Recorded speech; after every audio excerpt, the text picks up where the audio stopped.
안녕하세요. 이 행사를 공동 준비한 4D 프레임을 발명한 박호걸입니다. 오늘 진행되는 스페셜 세미나에 참여한 여러분 모두를 환영합니다. 이 스페셜 세미나는 작년 12월을 시작으로 네 번째 행사가 되었습니다. 세계 여러 나라의 다양한 스팀 교육 현장을 직접 느낄 수 있는 좋은 계기가 되었으면 합니다. 이제 오늘의 사회자 중 한 분이자 익스프레셔 워크숍의 스팀 디렉터신 크리스토프 페니베시 박사님을 소개해드립니다. Hello everyone, I'm Hogol Park, co-organizer of this special STEAM seminar and also the inventor of PolyFrame.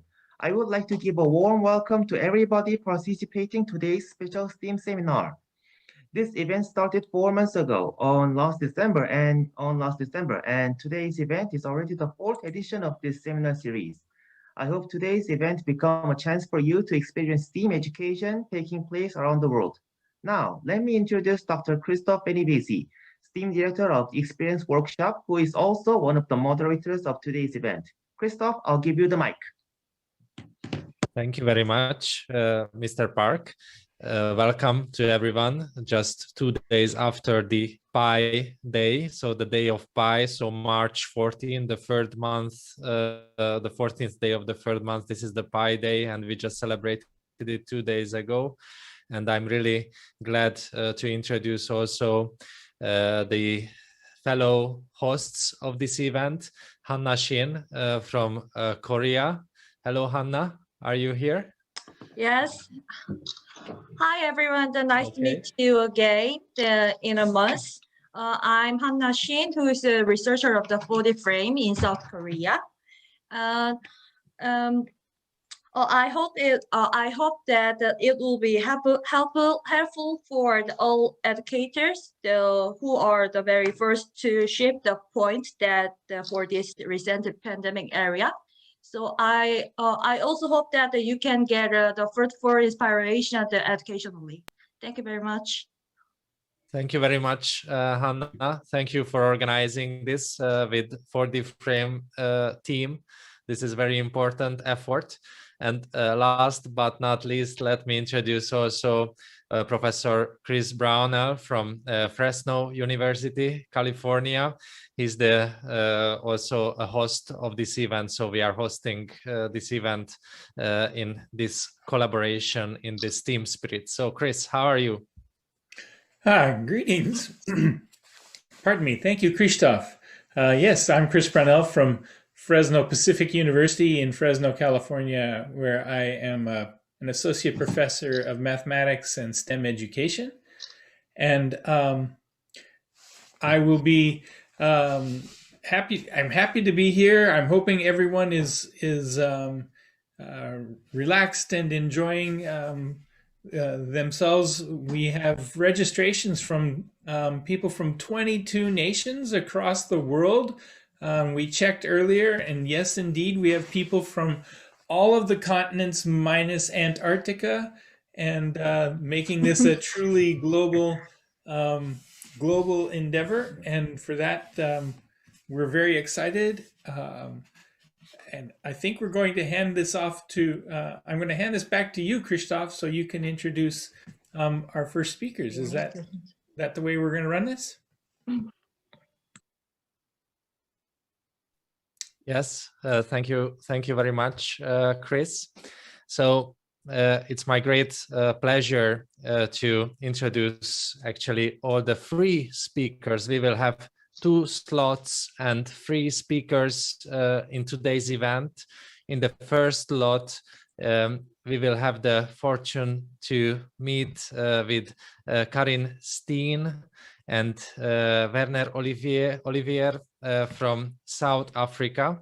They are not only very important pioneers of the African STEAM, so STEAM Africa, but also very important and great friends to all of us. We had the fortune to visit them with Mr. Hogul Park and the 4D Frame team in Port Elizabeth for a number of times, and there is a great cooperation going on between their university, which is the Nelson Mandela University, and they are the key persons in the Govan Becky Mathematics Development Center. Actually, Professor Werner Olivier is the director and the founder of the Govan Becky Mathematics Development Center at the Nelson Mandela University in South Africa. He's a researcher of mathematics and also mathematics education. And also he's the founder of the GeoGebra Institute at the Nelson Mandela University. And he's a great pioneer in combining digital technologies with hands-on learnings, with a special attention. Also those schools which have challenges with finding resources for innovative activities. So they are really keen to bring innovation and 21st century and the future even to the poorest children. And we could see this and we could participate in this with Mr. Hogul Park and his team several times. So it's wonderful to have them here. They also have a huge teacher network in South Africa and also many connections throughout the African continent. And together with Werner Olivier, here is we have Carine Steyn, who is an academic project coordinator in the Govan Becky Mathematics Development Center at the Nelson Mandela University as well. So they are key colleagues with Professor Olivier. And she's the organizer of the National Math Art Competition for secondary schools in South Africa. This is a growing movement, quite huge movement. There are excellent, interesting input is coming from the children and from the teachers, and there is a great community is under development all over the country. So congratulations to these efforts. And Carine, also the coordinator of the TPAC Professional Development Project for mathematics teachers in the Eastern Cape. So we are really excited to hear and see what is happening currently in Africa, also in these challenging pandemic times. So they will have the floor for about 40 minutes. And then we will have question and answer sessions about 20 minutes. Then we will immediately switch on to another great friend and colleague from another continent, from South Africa. So South America. So South Africa and South America. So the Global South will be on stage today. Very good. And Diego Lieban will represent Brazil and the South African STEAM movement, and we will introduce him after the session from Werner Olivier and Carine Steyn. So if you are ready, we can start. So I give the floor to Werner Olivier and Carine Steyn, and I ask them to make their presentation on customized techno-blended model for STEAM education in South Africa. So the floor is yours. Thank you very much. You can ask or make comments, use the chat during the talk. Please be active, please interact with us. We will have all questions delivered to the speakers. And when there is the question and answer session, please be courageous to switch on your mic and camera and engage into live discussion with these excellent guests who we have today. Thank you very much. So the floor is yours, Werner and Carine. Thank you. Thank you very much, Christoph. I hope everybody can hear me. Warm greetings from South Africa. Good morning, good afternoon, good evening, depending on where you are. It is really a great privilege for us at the Govan Becky Maths Development Center to share a little bit about our work, our model for STEM and STEAM development in South Africa. Just to put this in context, I will take care of the first part of the presentation, and my colleague Carine Steyn will take care of the second part, more focusing on the STEAM activities of our center. We have some unique challenges in South Africa, like many parts of the world. So for us, it is all about trying to also link the wonderful initiative of STEAM education globally with the curriculum delivery in schools and making it part and parcel of the models that are utilized in our basic education system. So I will just quickly go over briefly some background about what our center is aiming for, and also some of the models that have emerged over the last 10 years. I must just correct from the program, I'm not the head of the mathematics and the applied mathematics at the Nelson Mandela University anymore. I used to be for 10 years, but I got more interested in mass education and using technology to try to empower young minds for the future.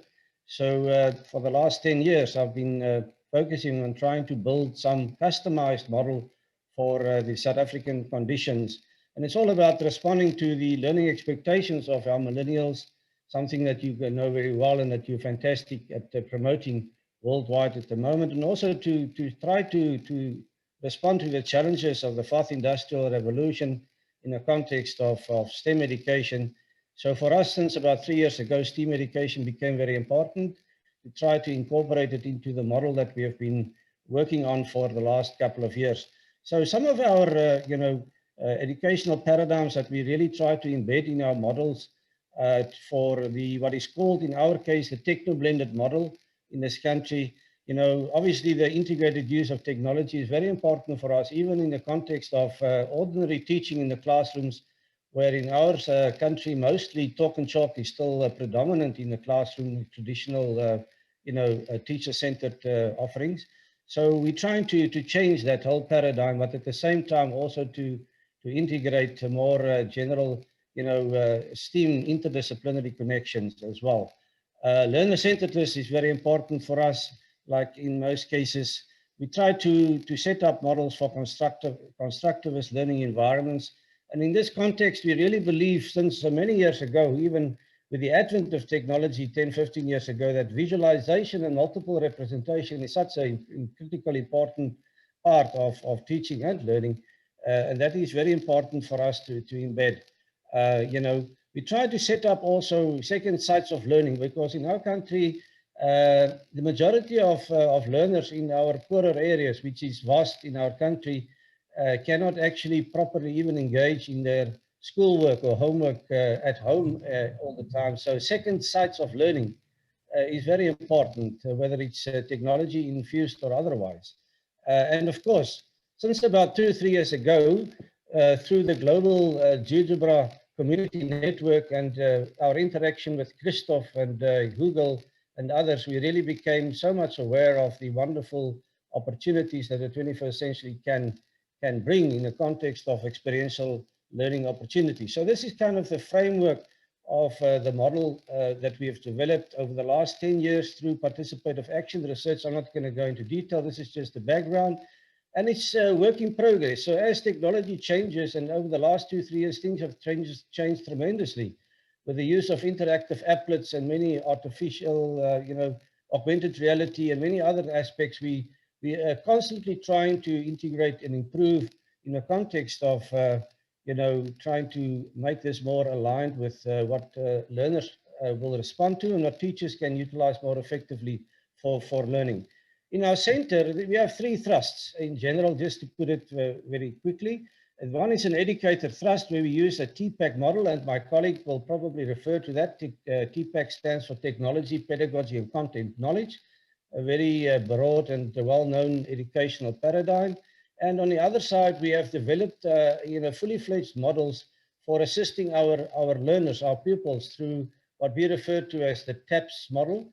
It stands for Technology After School Peer Support. So after school hours, are so important to also engage with technology in various ways, to reinforce what the curriculum delivery does in the schools, but also to, promote and create a love for mathematics and for STEM, and for real life applications of, the sciences in general.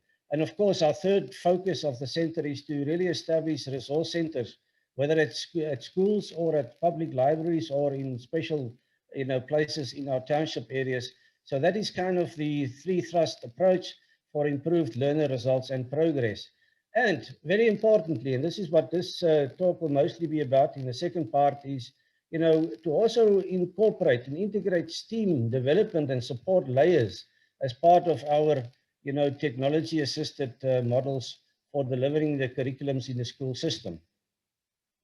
Just in terms of the methodology and approach, we have developed, I think, interactive and quite unique, Android apps, which carries the whole curriculum in one space in a very interactive, visual, and I think quite an exciting way for our learners, but also to assist, teachers. And in this respect, we have developed over the last 3 years a specific device, which is very much analogous to the Raspberry Pi. And most of us probably know what the Raspberry Pi does. A similar Android device doesn't have a screen or a battery, but it's a plug-and-play device which has got many affordances, but installed on this device is a comprehensive interactive app which carries, the whole curriculum and various of its affordances. Then we have a third app which runs on phones. It's for a phone network, which carries also curriculum support and even some STEAM elements, which I'll just mention a little bit later.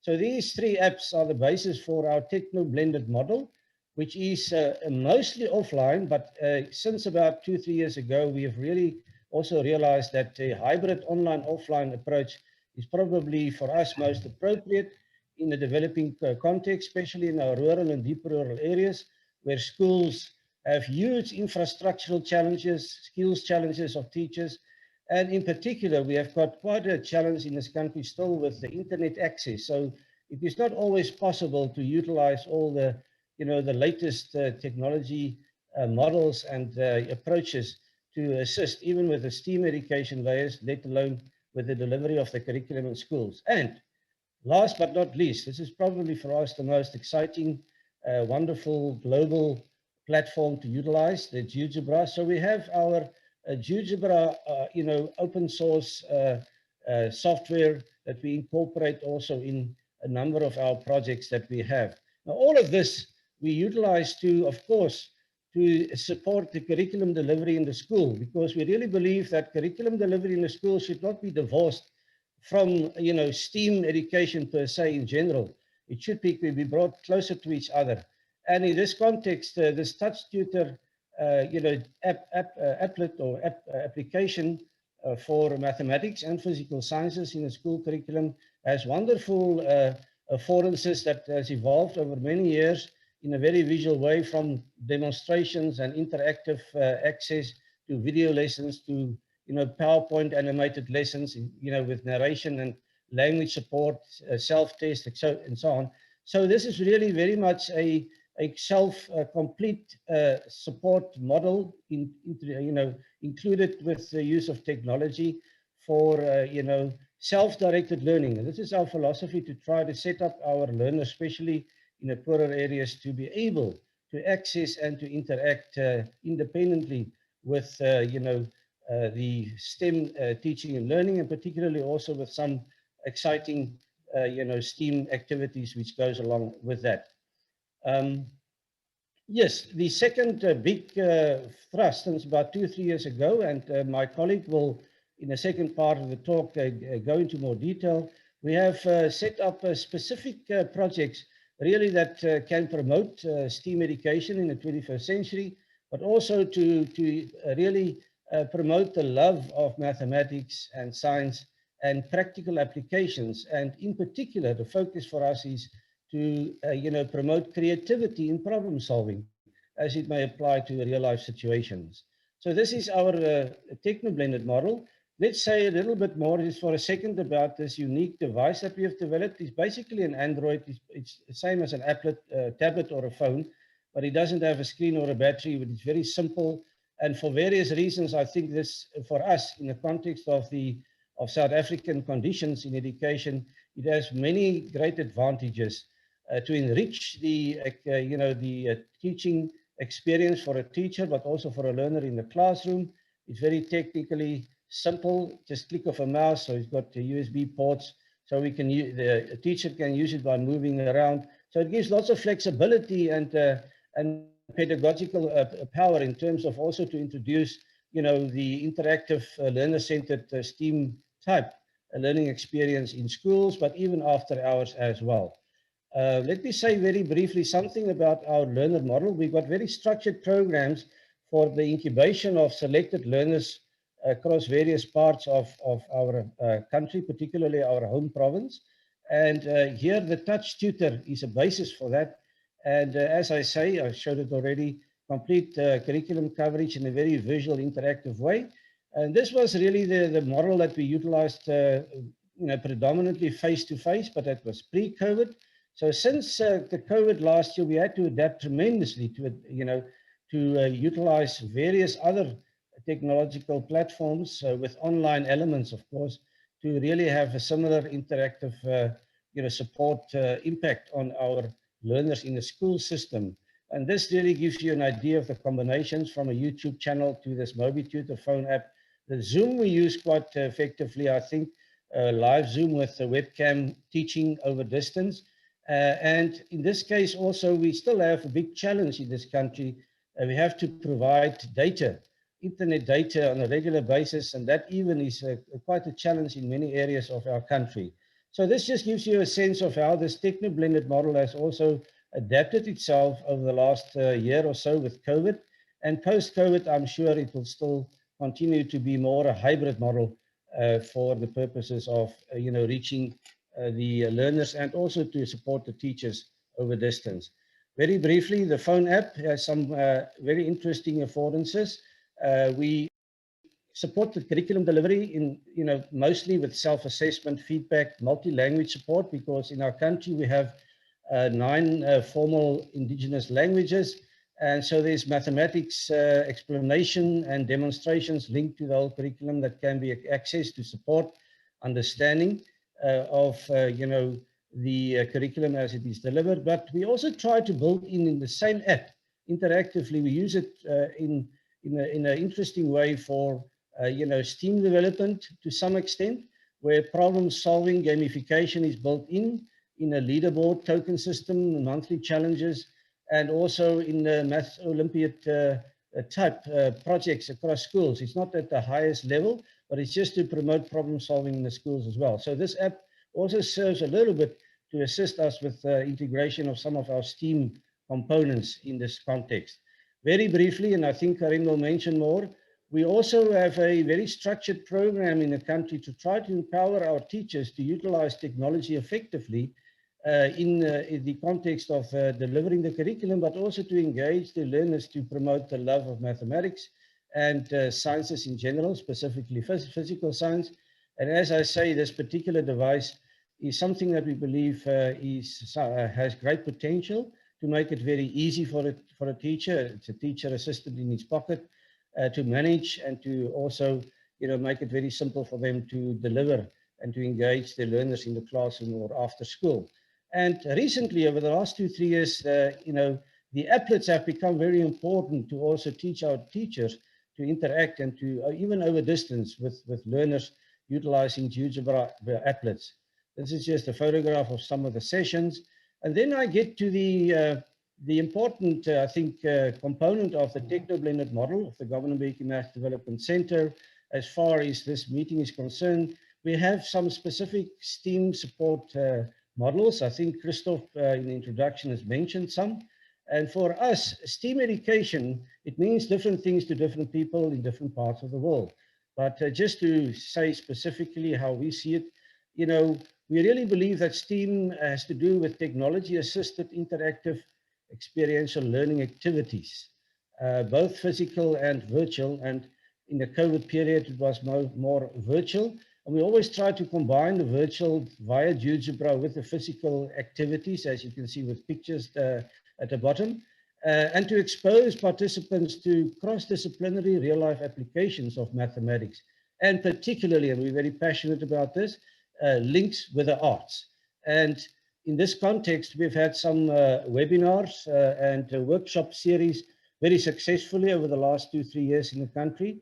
It is still very small. It has to grow with the wonderful support from 4D Frame with some of the kits and the Experience Workshop and other important STEAM experts from the international community. But clearly, these events were all face-to-face. That has changed.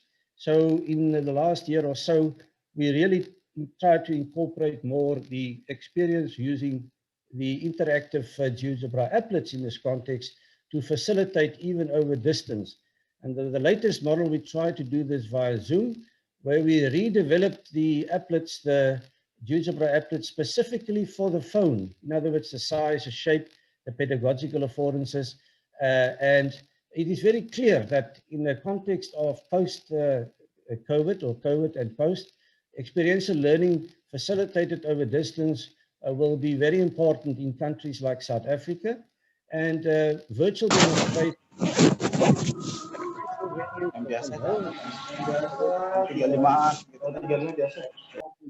of promoting STEAM education, remote facilitation using virtual platforms like Zoom or equivalent platforms, whether it's synchronous or asynchronous, physical activities with, applets on phones. For us, is probably a very, very attractive option, and we're experimenting right at the moment with that, with great response from our teachers. And of course, it also provides the opportunity for inclusive participation at home, even with family members and so on. So this will be my introduction as far as the models and what we do at the center. So at this point, I would like to hand over to my colleague Carine, who drill down more about the specific projects aimed at STEAM promotion, in our country, as we do it from the Governor Mbeki Mass Development Center side. So I'm stopping my sharing now, and I will ask Carine maybe to come in and just take it from here. Carine? Hi, thank you, Werner. Yes, I'm going to share my screen and then continue. So I'm going to, as Werner said, drill down to the actual practical thing. And it's great for us to be able to share a little bit of our journey through STEAM with you. At our center, our focus is, as Werner said, is helping learners and teachers with maths and science. And through many years, we were mostly based or very much focused on having technology in under-resourced schools.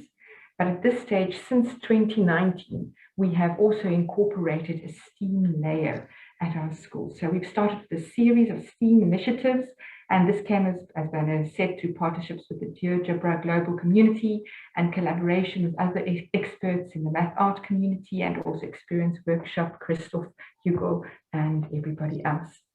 So we've realized with our connections with them the potential of adding STEAM to what we're doing at the center. Traditionally, our programs in South Africa and also at our center were very much focused on dealing purely with the curriculum. So focused on doing maths and science. And we've now shifted it to include a few STEAM initiatives. We included it, as Werner said, to include experiential learning and to bring together more than one discipline in our programs. First of all, what we started with, and I'll show you some photographs just now, we started with some STEAM workshops to try and motivate learners from under-resourced schools to take part and to enjoy maths. Then we also did GeoGebra seminars and applets, and tomorrow afternoon there's going to be another GeoGebra webinar that Werner and his team are going to present to the teachers in South Africa to excite them even more about this dynamic visualization using GeoGebra applets. Then we also had some STEAM activities that were part of our teacher programs. So I'm also head of the teacher programs, and as part of that, we always have a little activity, short activities that teachers first of all try themselves, and then that they can use in their classroom that is linked to their curriculum topics and the topics that we're dealing with in that specific teacher program. And then one of the BRIC programs, the National Math Art Competition that Christoph also referred to, that of course was started as a small project, but actually has become quite a big thing to us and a big project here. Now, first of all, just our STEAM workshops with the learners. We had all kinds of different topics. Here you can see a few photographs of projects where we had Waka towers and soccer ball demonstrations and playfully teaching learners how to enjoy maths, enjoy science. And then we also, of course, want to motivate them to reach out further. You can't really see on this picture here how they are laughing and enjoying the activities, but afterwards our feedback always was, wow, we've learned something and it was so much fun. We never thought learning or doing maths or doing science could be so much fun. And maybe you can just see on these photographs how focused the learners are. Now, all of these, of course, were pre-COVID experiences. Here's just a photograph of some of the teachers in our GeoGebra sessions, also having fun, trying to, also pre-COVID, of course, having some experience in how to play around with the GeoGebra applets, and then to hopefully go back to their classrooms and to demonstrate this in their classrooms to their learners and have them play around. So we, of course, if I can just go back to the GeoGebra one here, what we always do during our teacher programs is we first of all have a session with them. Now, pre-COVID, it was mostly face-to-face. Now we do it virtually, spread out over a week. We have sessions with them, and then afterwards we expect them to go and do these sessions with their learners and then to complete an assignment and send it back to us. Experiential learning, we also did, of course, the same playful experiential workshops that we had with the learners. We also do with the teachers, because we want them to go back and then themselves experiencing the fun and how much joy and learning actually takes place when you do this, to go back and do exactly the same with their learners. Now, after COVID, of course, so let's go back there. After COVID, we had most of the, or during COVID times, we had most of these workshops during webinars. And here's just two of the photographs that teachers sent back to us with some of the activities. The one on the left, measuring shadows, had to do with a trigonometry activity that the teachers went and had their learners measuring out shadows and then building triangles and measuring angles. And then also the stained glass function, one that I actually got from a teacher from the United States. She initially showed me what she did with her learners, and then we incorporated that and made it, adapted it to our South African learners as well. So finally, what we now, I'm going to just talk a little bit about our big project, the Math Art Competition. Now, Math Art Competition was something that's grown to become quite a big thing, as I said. First of all, the competition started in 2018, and we initially started just as a small project, thinking that we'd excite the schools and the projects that we normally have in the Eastern Cape in 2018. And then we started with the focus of the competition for learners to see maths differently. So to have fun, see maths differently, and to be inspired by artistic connections with maths. The learners were expected to create a 2D artwork using maths, and then of course linked to a theme.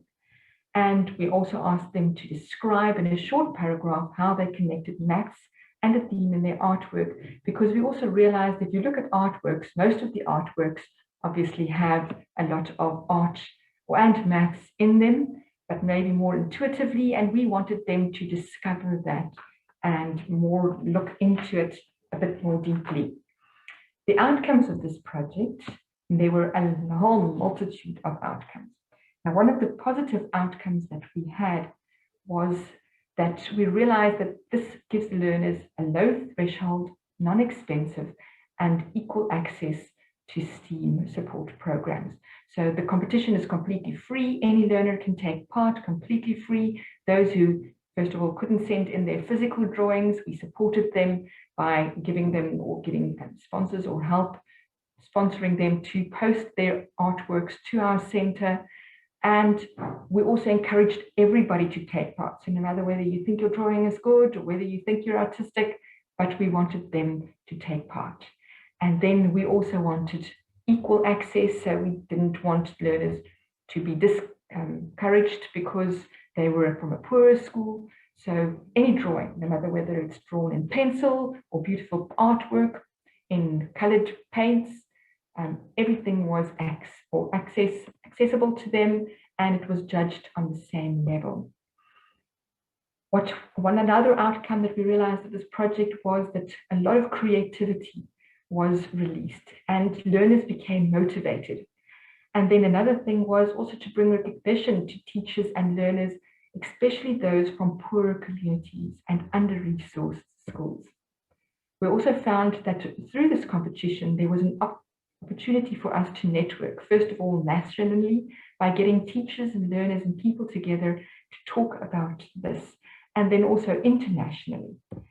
And then finally, what we realized also was that many learners, and I think, I don't know, I suppose this happens in most countries, in a maths class, learners don't necessarily have an opportunity to express themselves.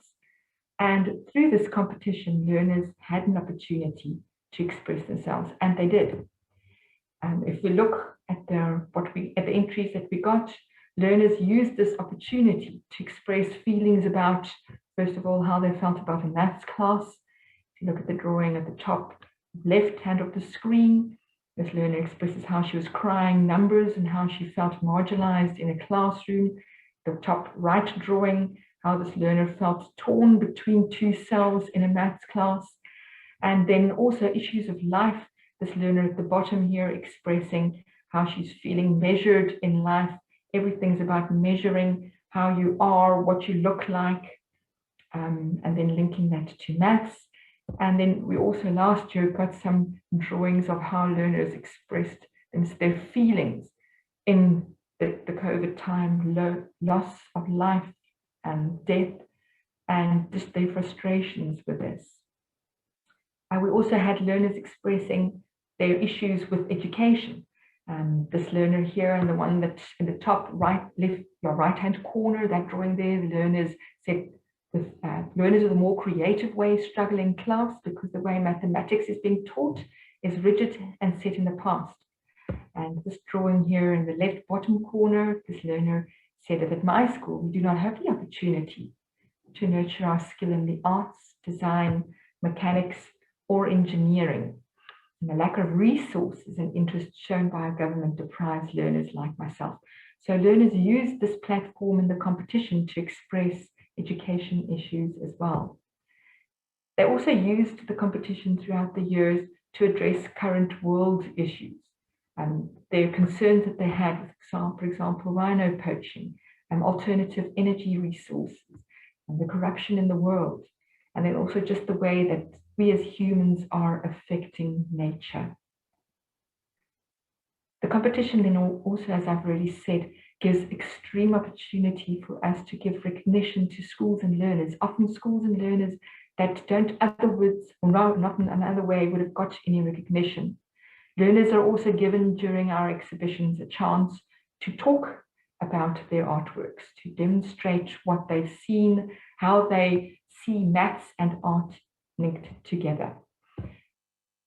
However, also through our path here, as with any new project and with anything we do, one tests the waters, and as you go along, we also realized, and we've learned a lot, and there were obviously some challenging situations that we experienced as well. One of the first things that we realized after we started the competition is that most people were reluctant to try because they felt that how are we going to do this? So they, for example, would stand back and say, well, I'm actually an art person, I don't know how to do maths. Or the maths people would stand back and say, oh, I've never been able to draw. So we realized that it was necessary to be able to do workshops or to enable them to do workshops, to go back to say to them, okay, this is how you do it. This is how we see maths and art, and how you can join the two together, and then just have some fun with them so that they can go back to their learners and to other friends at school, and then also demonstrate that to them. So we wanted to show them that creating can be fun, and this is more for the maths people, and then for the art people, and we're doing maths as well. The second challenge that we had was how do you judge this? So we had to go and sit down for ourselves and decide what is important. What do we want them to give us in this competition? What is the character of the competition? What's the nature? What are we looking for? And then we had to also decide how are we going to judge this. So we got together a whole transdisciplinary team because this is what was important to us. It was important to us to link maths and art. So we got together teachers and lecturers, as well as people from the community that were interested in art, architecture, mathematics, education, humanities, and science. And then what we also wanted the people to judge is we realized that we wanted them to look at the artwork first of all, but also each artwork had to be accompanied by a written paragraph that we had, or that we also wanted the judges to consider. But then very important, how did we want them to consider this? So first of all, what was important to us was creativity. So entries with high levels of creativity in connecting maths and art were rewarded. So of course, artistic techniques, so whether the learners had art classes or they didn't have art at school, the actual artistic technique is not judged. And then also the correct use of English is not scored as part of the adjudication process. So having a beautifully, fluently written art paragraph as part of this was not important. It was more important in how they creatively linked the art and the maths. At this stage, I must also note that it's important to note that English is not the home language of most of the learners, and that very few of our participants in the competitions actually attend formal art classes. So it was very important in the judging of these artworks to also set up our criteria so that the actual fluent written art paragraph or the paragraph written to explain the artwork is not judged on that basis, or that people are not fooled. And of course, looking at a beautifully colored picture sometimes can fool a person to think that that picture is obviously of a higher quality than something that may be on a crumpled piece of paper and drawn in pencil. But actually some of our best artworks and our most creative artworks were actually on a dirty piece of crumpled paper and drawn in pencil. Another thing that we also realized was that you had to be very careful with the examples that you gave the learners, because what you gave them or what you explained to them, obviously that they gave back to you. And we didn't want them just to come back to us with what we're giving them, but to be creative, to be completely innovative, because this is what we need in our country. And during this pandemic, even more so, we need people to innovatively come up and create new pathways, new learning, and to come up with solutions, problem solving. We also wanted to teach learners that it's important to give credit to artists, so not to copy from the internet. Obviously, I think when people aren't confident at drawing, then they fall back on looking what somebody else has done, and then they try and reproduce that. And then also, one of the challenges is how to then go back to the learners and without then breaking them down to say to them, no, let's rather give credit to an artist, but not copy what that person has done. So this is challenging, or part of our competition, and the ways that we had to grapple with dealing with this, still encouraging, motivating learners, not turning them away or turning teachers away, but making sure that they also know that we do give recognition to people and we don't just want copies. I want to quickly go through the competition and how we've developed it through the years to give you a bit of feedback on this. Now, first of all, we started the first competition in 2018. And this competition, throughout the years, we've stuck to that the learners can make use of any drawing, painting, collage, or mixed media, but they have to do it handmade and it must be two-dimensional. The first year we started only in our province, the Eastern Cape, and we started by having them post the physical artworks to our offices. In the first year, we very generally said that they could have any application of maths and art, and they were simply asked to write a paragraph of 100 to 200 words to be submitted to tell us how they linked the maths and the art. But we realized in this first year that they often didn't really describe their maths and art, and that they actually just used their paragraphs to describe some feeling or just to give a voice to something that they were experiencing. And here were some of the artworks that we received in that first year's competition. And you can see some beautiful, although also some classical art demonstrated here. And you can also see that they used a whole variety of topics, things that they loved, like music with the violin, and graphs that they might have loved, the shapes, drawings in their houses and patterns there, and then also just showing how they saw themselves and what they were thinking as we looked through these pictures. Beautiful artworks. In 2019, we'd already gained a lot of experience, and this year we extended the competition to all the provinces in South Africa, because we had so many requests from other provinces. Why are you keeping this to your province? Once again, we said, okay, let's have all the physical entries posted to Port Elizabeth, and we were flooded. We got so many entries in our two categories, maths in nature and maths in man-made design, and we also divided the groups into grade 8 and 9 learners and grade 10 to 12. So this is all for secondary school learners still. And we were, as I said, flooded. Then we asked them this year to give a bit more direction to the paragraphs to answer these 4 questions. Which maths did you use? How did your drawing link to this category of maths in nature or maths in man-made design? What makes your artwork unique and special? And why did you choose this topic? Here's a selection of what we got back. This is maths in man-made designs. Some of the man-made or the designs and maths in nature that the learners gave back to us. And we really had some stunning artworks.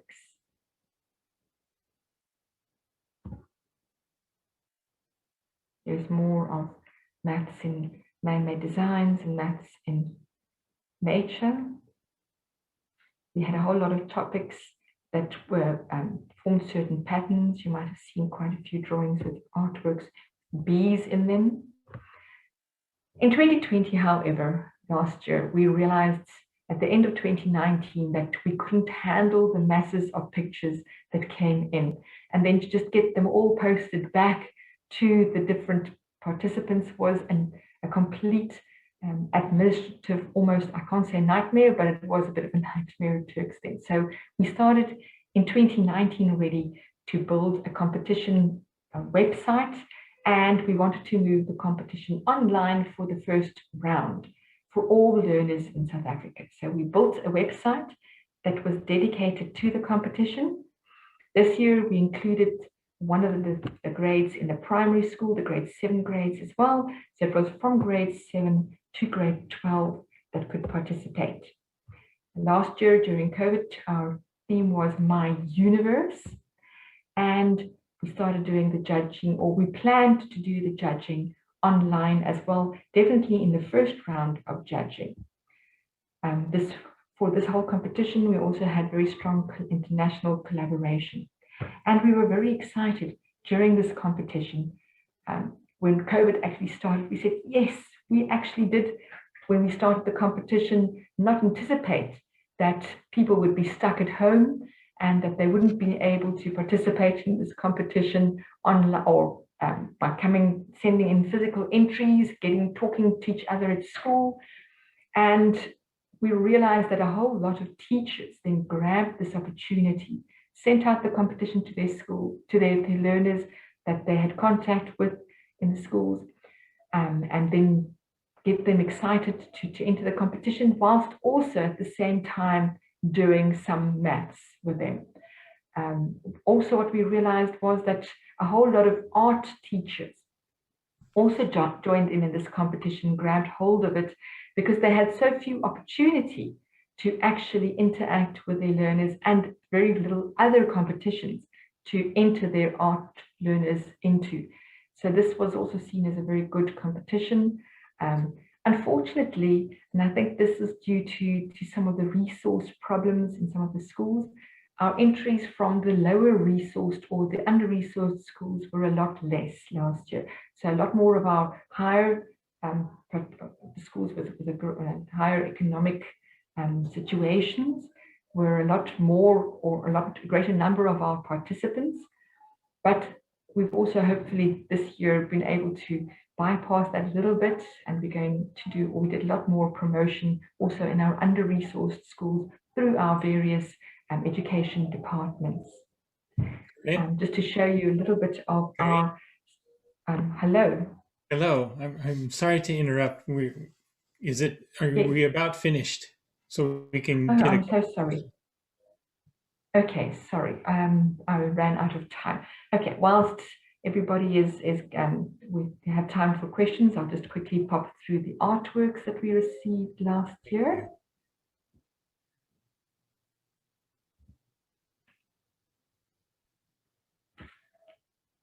All right, and the competition for this year, once again online, and our theme, beautiful mathematics. Okay, so sorry. Thank you very much for being able to share something of our journey with you at a very practical level. Yes, if there are any questions towards myself or Werner, you're welcome to ask them right now. Bravo, Carine. Bravo, Werner. Yes, bravo. Wonderful. Thank you. There was an early question during Werner's talk. How can people get more information about the Gamma Tutor? Do you have a connection for that? Yeah, obviously the center is the connection. So I would probably in the chat just pop some contact details. If anybody would like to be in touch, they're most welcome. It's quite novel and it's fully developed. So thanks for that. And we can share more on an individual basis, I guess. Hey? Wonderful. It would be great.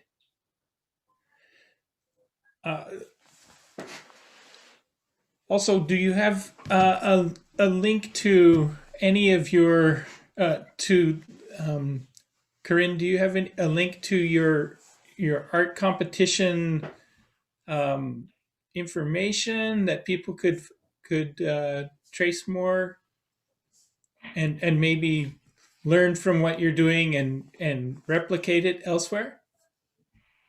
Yes, thank you, Chris. Well, our website, www.mathart.co.za, is where people can go and have a look at our website, how the entries work. Unfortunately, the entries are only at this stage for South African learners, but we at some stage also think of extending this internationally, but at this stage we're not quite ready yet for that. We also have a YouTube channel at our center for our center, so the same as our center's name, GMMDC at MMU. So on the YouTube channel, we also share videos, first of all, workshops that we have with our teachers in South Africa, just to explain a little bit more of the competition and how to excite their learners. So teachers can use that. And then the actual workshop materials that we did, I think if people contact us, we can collaborate on them and also show them a little bit more of what we do in our workshops, with the physical workshops and the other workshops that we have with the learners. We also have a Facebook page, I think, which will give people a whole lot of more information. I will share our link to the Facebook page as well as also our website address again in the chat afterwards. Thank you, Chris. Does that answer your question? It did. Thank you very much. I also have a question though. This one's for me. You mentioned the inclusion of art teachers this year that seemed to be a new addition from the past, and my question is, how have you heard them responding to being involved in such a clearly STEAM connected activity where you're genuinely integrating the arts with? Well, it wasn't just last year. Last year there was a greater amount of them that took part, but in our I think in our first year, we promoted the competition mostly under the maths teachers, and then we threw it open. And last year, because of course it was online, I think that's how the art teachers became more joined up. And the feedback, Chris, that we had from them was that a lot of the art teachers and the maths teachers, even in the staff rooms, the art teachers sit in one corner and they collaborate, and the art and maths teachers sit in their corner and they chat over there. And all of a sudden, the art teachers had to now think of how to bring in maths. So they had to run over to the maths teachers and ask them, we're doing this competition. We need to use some maths. Could you help us? So yes, we actually did have the maths and the art teachers get together and start talking to each other. Maybe not as much as we would have liked to have had. And we thought amongst each other here at the center that this is a fantastic opportunity to do some research. So at the end of this competition this year, we're thinking of actually interviewing these teachers and asking, how did you bring you guys together to talk and collaborate, the maths and the art teachers? But I think even to us at the center who are mathematics people, this has been an enormously enriching experience. And just thinking about things, we all enjoy the art, but really getting down and thinking of how to stimulate and to use art in maths and in science. I don't know if Werner wants to add something to what I've said. I agree. It was quite a journey, and it's still a journey, and it's quite exciting what is possible, especially if we can tap some of the first world, let me call it that, models for STEAM promotion, etc., to see what is possible. Now we can integrate it in an innovative way in our challenging environment, and also working with our Department of Education. I must say, we don't do it in isolation. We try to work with the Department of Education as well in this country. They have their own challenges, etc. But I think it's important to kind of link what we do also with something that can assist with the delivery of the curriculum in the school system. Werner, how often do you have workshops with teachers to spread what you're doing at GMMDC?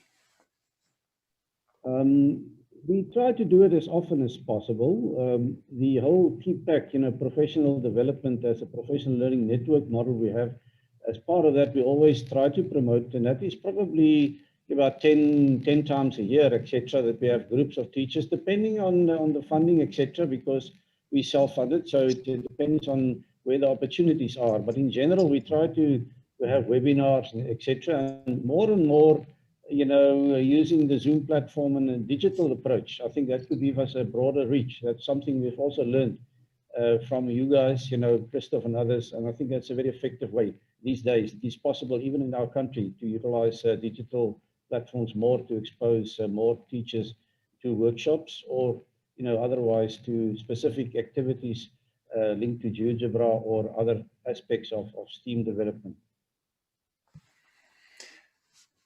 Well, thank you both again. I think it's about time for us to move on. I thank you very much. Excellent presentation.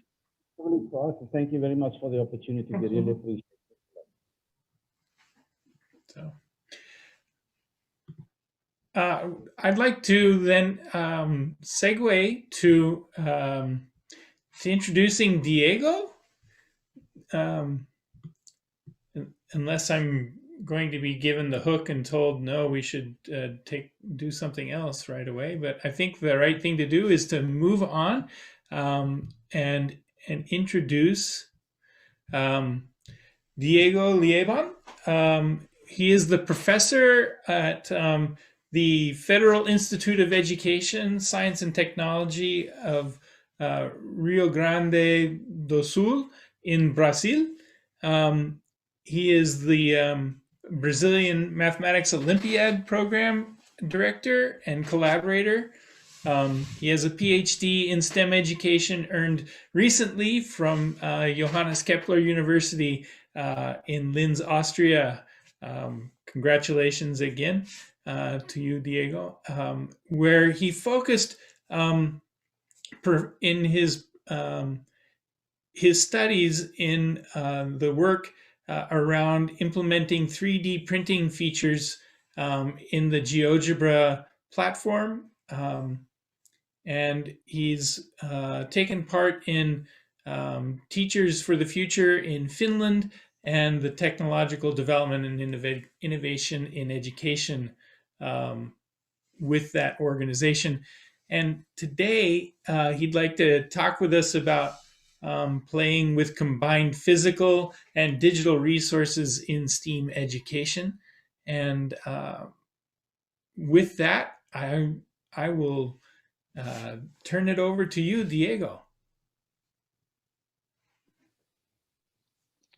Thanks, Chris. Thank you so much for this invitation, Hugo, Christoph, and everybody who is participating in this great seminar. As Chris introduced me already, I'm from Brazil, from the south of Brazil, and I'm teaching in this institution, the Federal Institute of Science, Technology, and Education of Rio Grande do Sul, which is the province here in the south of Brazil. And today I'm talking about how to integrate some physical and digital resource for STEAM education.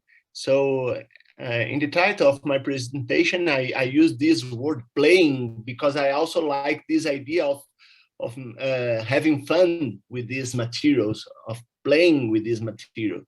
So I have also been collaborating with GeoGebra a lot, as Chris mentioned already, but also with 4D frame and experience workshop experience.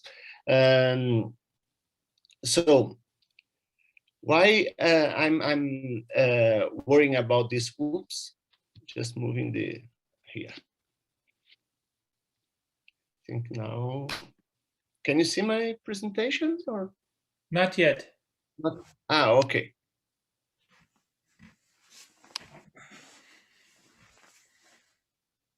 Sorry. All is forgiven. Now we can. It's okay now? Okay. So that's the title of my presentation. In fact, then playing with the combined physical and digital resource in STEAM education. As I said, just to emphasize this playful aspect of exploring this kind of materials. So let's talk about a bit of my initial motivation of using that.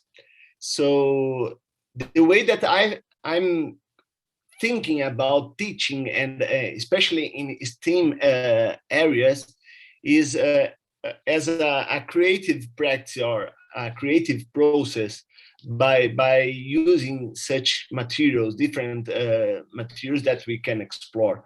So it should be, from my point of view, the first approach for those who are interested in science and technology and mathematics as well. So I'm really supporting this kind of integration in general. So here I brought some examples that I have explored with the students, not only with GeoGebra, but also with Tinkercad, which is another platform for 3D modeling. So here you can see this truche puzzle or challenge mosaic. Also, I brought some activities in chemistry, some molecules, in biology, in physics, this Newton pendulum or something like that, and also some mathematics issues or materials.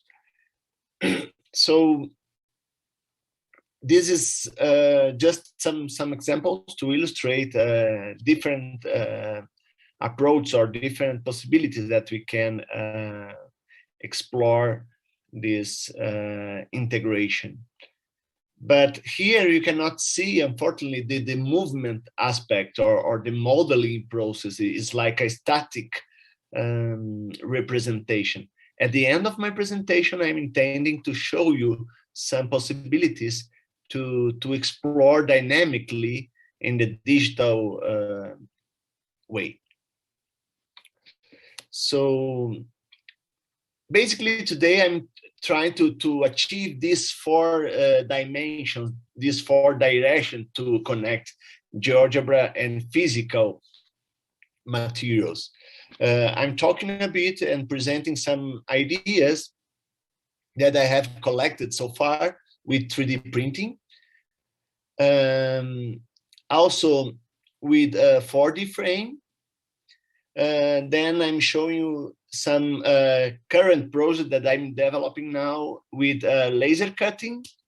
And at the end, I'm just opening some perspectives in exploring GeoGebra with augmented reality. Why I'm considering that? The way of exploring these materials is somehow a strategy to achieve these 4 pillars of STEAM education, the 4 C's, or the competence of the 21st century: creativity, critical thinking, communication, and collaboration.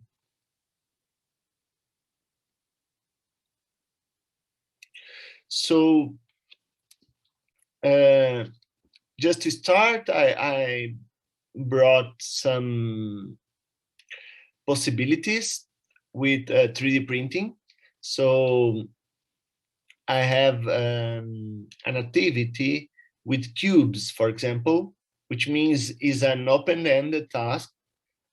So I'm challenging, let's say, students or teachers or future teachers to find a solution to split a cube in equal parts. And when I'm saying equal parts, it means equal volumes or and equal surface area. So that means there are no one solution. So there are really many different solutions, infinite solutions, and they can represent in different ways. So here there is a classical one with these 3 pyramids, but I found also some creative solutions inspired by Escher. Is from a Japanese guy, which is originally made by kind of origami technique, but it's not origami. It's also with paper folding, but it's a different technique. And I adapted for 3D printing. Here I brought another a set of solutions which were obtained from the same digital material. So I'm showing you later. We can start from this digital representation and just dragging these points that you can see here, the blue points, we can turn in these 3 different solutions, for example. Some other perspectives of exploring this kind of materials with 3D printing, I mean, is this Baravel spiral. So it's really connect with the art perspective. And going deep in mathematics, there is this nice representation from Cavalieri principle, or this Archimedean relationship is just a strategy to show this cylinder is equivalent to the sphere and these cones. So I got this inspiration in an Italian museum in Syracuse, from is the where Archimedes used to live, and but I got it in a really big model, and I thought at this moment it's like a hourglass, you know. So I thought at this moment it would be really nice if you could offer to teachers as a teaching material, no? And then I have printed out in this. It's like this size, more or less. I can show you.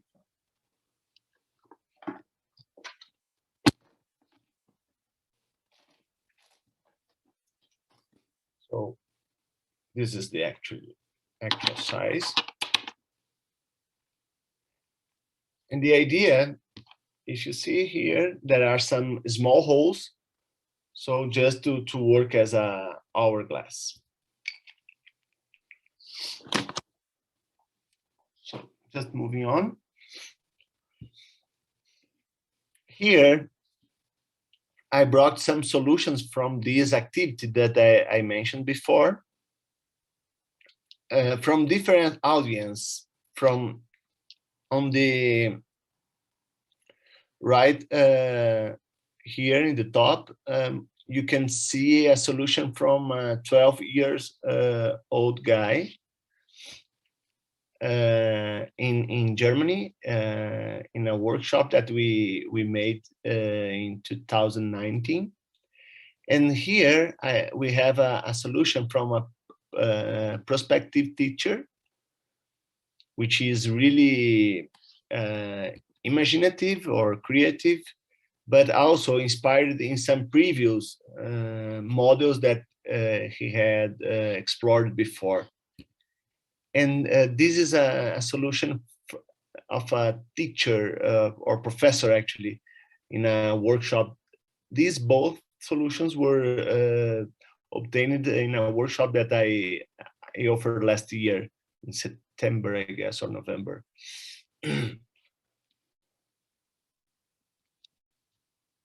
But why using such techniques and new technology as 3D printing? So, in fact, we can present mathematics as a mean and not as an end. So, as a mean to solve real-world problems. So here, if we are using modeling, we can fix a suitcase, for example.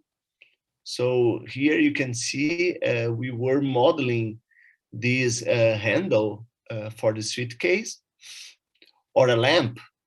So here we had a small piece that with it was really hard to fix it, but when we printed out an extra piece, so we basically fixed the lamp. And here is another piece of another suitcase, which was also modeled to fix it.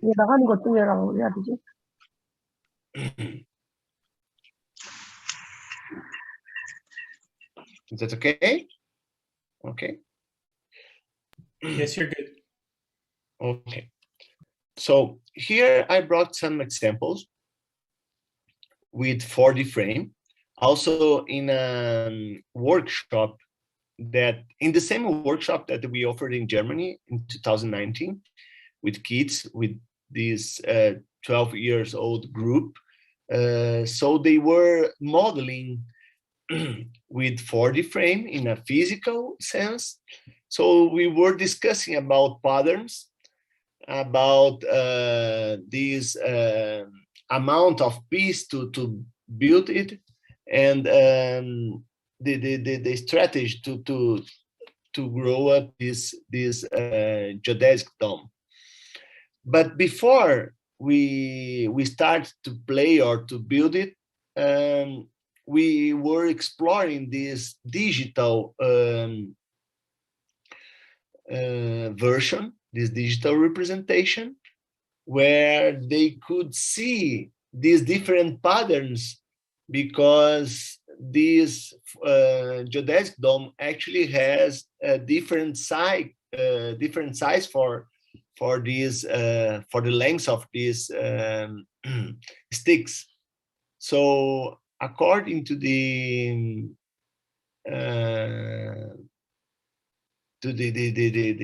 set of patterns of sticks, we can see different patterns on the geodesic dome, and this is really hard to see in the physical one, but is quite easy to see in the digital one. So they could interact with this applet, and they did a lot, in fact, before they start with this physical one. Also, another opportunity to explore these materials, this 4D frame, is modeling such kind of machines like a catapult. So I'm still intending to show you at the end some ideas inspired on by Da Vinci. So we adapt here in this 4D frame resource.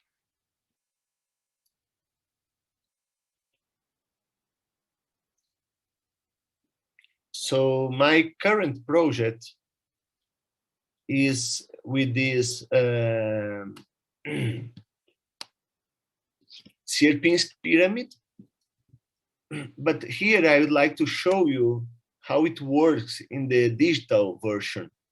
So I'm building right now these different patterns and trying to grow up, and I'm trying to identify with different colors, as Werner and Carine mentioned before, this importance of connecting arts and math is also to consider these colorful aspects and how this use of colors can help in didactic sense. So let me open here. All of these materials that I'm sharing now, you'll see at the end in some GeoGebra books. But here I'd like to show you now in which sense we can identify these patterns here. So here you can see the model. We can turn it around. And more interesting, we can change the number of levels or layers, if you prefer. So you might know that I'm using a proper pattern here. Bigger. So I have started with this one, and then I continue with 3 of them. And for the next level, I continue with the same pattern that I had before. It means 3 of this pyramid. But how should we continue from here? That's the point. Or how many sticks do we have in this whole pattern? So the idea here is promoting this sequence behavior in doing this pyramid. So I have created this box to help us to count it. So here we start with this pyramid. We could count here. We have 6 times 4, in fact. Oh, we have 4 pyramids with 6 sticks each one. So it means we have 24. In the first layer, we have 1 pyramid like that. In the second, we have 3, but 4 in the total. And then 16. And here I put a question mark to trigger the students to think about what is the pattern here, what is the next level, how many pyramids do we have in the next level. That would be a really nice question.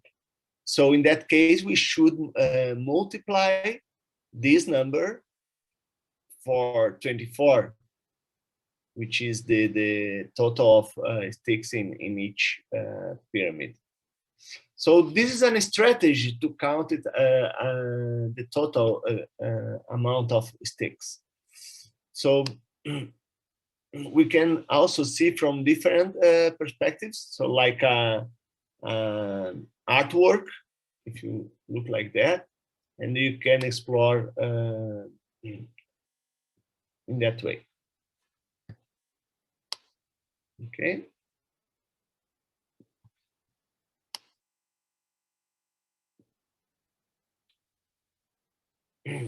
I have seen some nice workshops promoted by Experience Workshop and Christoph to grow up this kind of Sirpin's pyramid.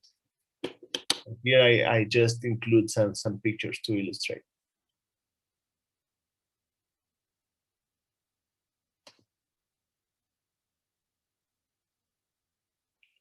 But why fractals? That would be a good question.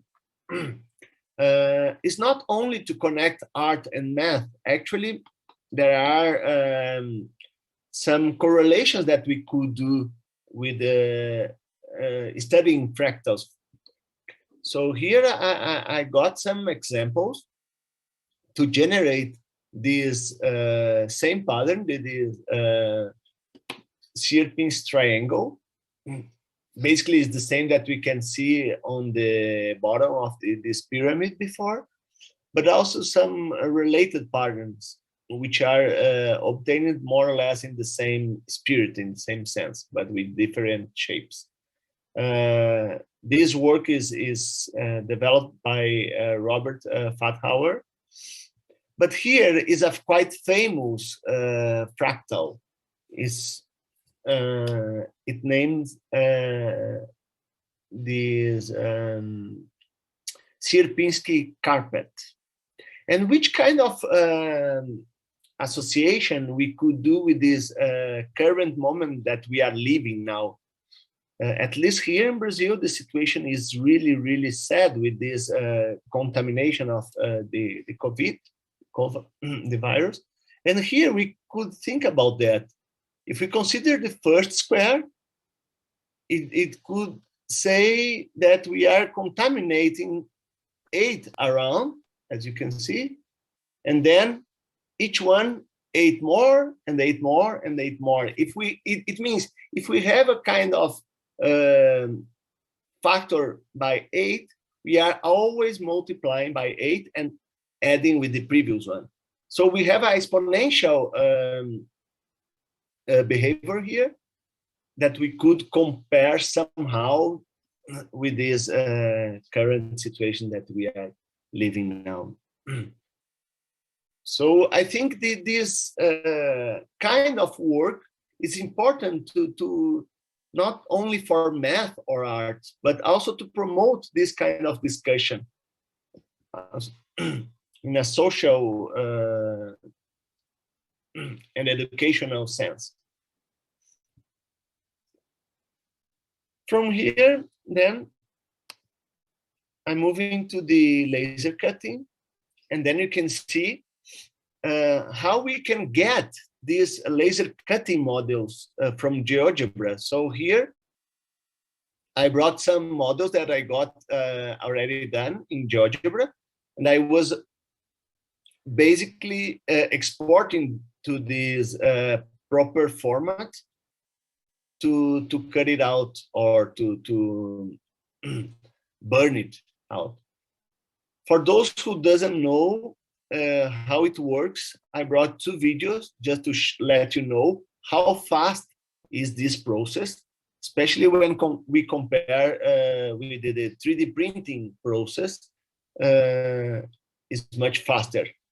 On the other way around,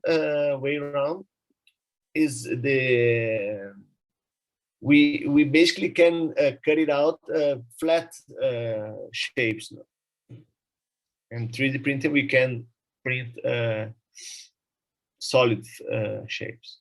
So here you can see how it works. It took like 1.5 minutes to cut it out, this piece. And at the same time, you can see the display which is shown in the monitor of the laser cutting machine. So basically, we can follow the process at same time in the monitor, in the display view.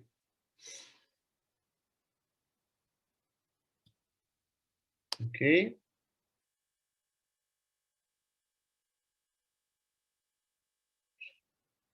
Something interesting to model this kind of fractals is to explore a GeoGebra feature using sequence. So it's a nice way to save our time actually in doing that.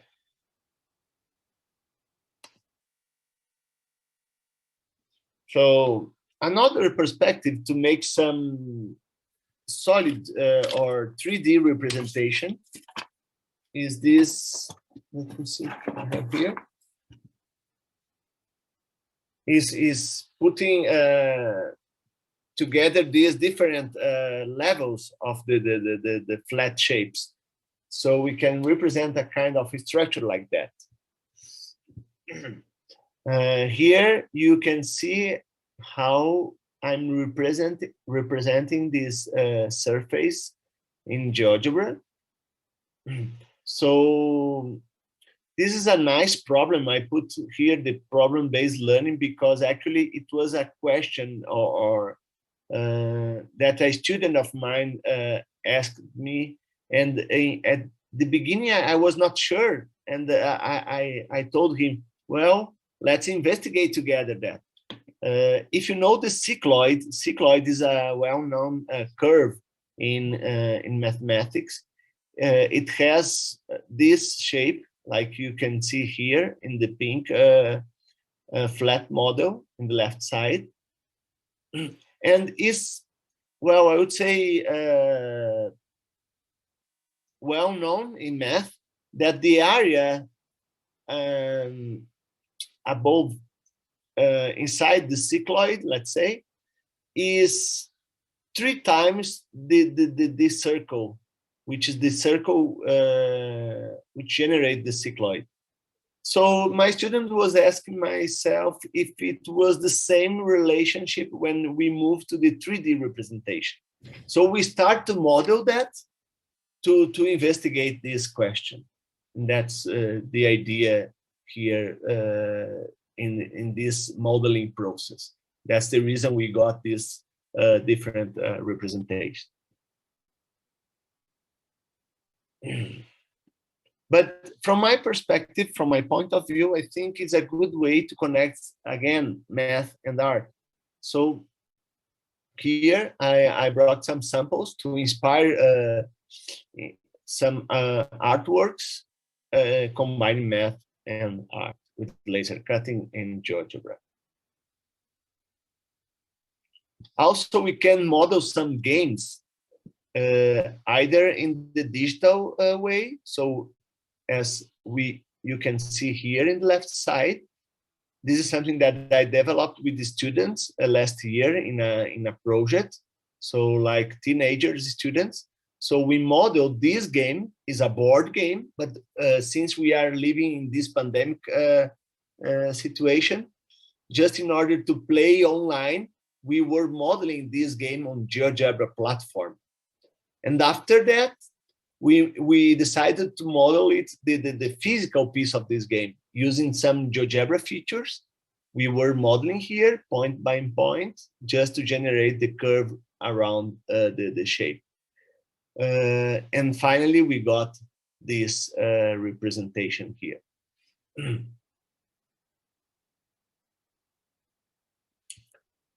here, well, it's a bit out of order because it's most of them with 3D printing. But anyway, I brought some another examples with game design, especially to explore or to develop the spatial reasoning among students. This is based in some experience that I have during my PhD in Canada, in this right side. So I was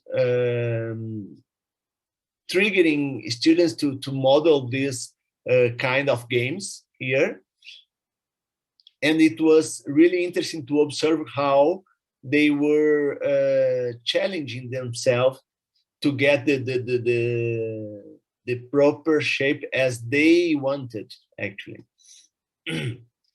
So, for example, here they played first, but after that they were modeling some adaptation from this game. So they were creating new pieces just in order to make a new game. And here is a classical game, is the set game, is a logical game. It's really a nice game. By the way, it was created by a biologist during her PhD. And I just decided to adapt this game in a 3D version. So here you can see the pieces, final pieces. And I was doing that to consider this inclusive education. So maybe for blind people or those who have some disability. So here we have some shapes with different heights and different marks on the top here. So which one hole or two hole or three holes here. So also different colors, but with different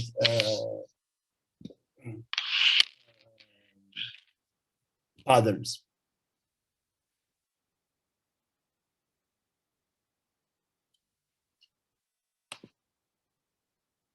I didn't mention here is another game's logic phase. It's a really nice game that I have adapted in GeoGebra platform. So you can test it online. And here is a nice game, La Boca, that we have adapted in a giant size, let's say, real big size. So now we are coming back to these laser cutting ideas. So here I just have collected some possibilities.